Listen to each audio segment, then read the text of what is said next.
This is not my idea. I've not come up with this all by myself. It's because there's some really good practice in Scotland already. Colleagues on this committee know that I've talked about the North Ayrshire birthday potty scheme before.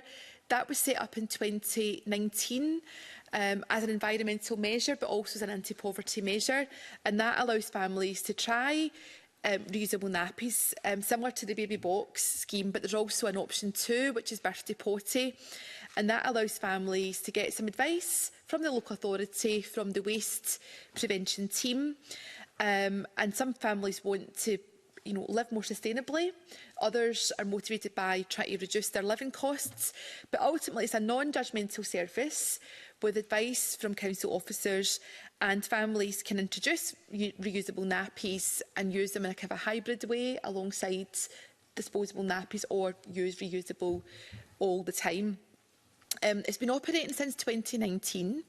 It was brought in by a Scottish Labour administration at the time, but it's continued under an SNP administration.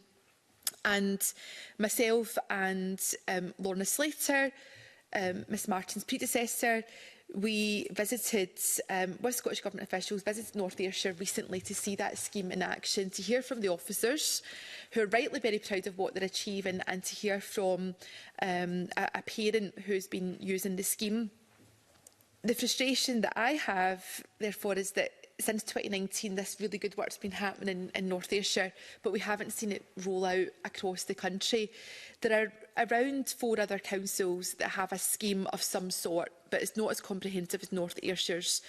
And it just seems to me that there's just not enough awareness across Scotland about the opportunity of reusable nappy schemes. There is a reusable nappy awareness week that happens in April every year.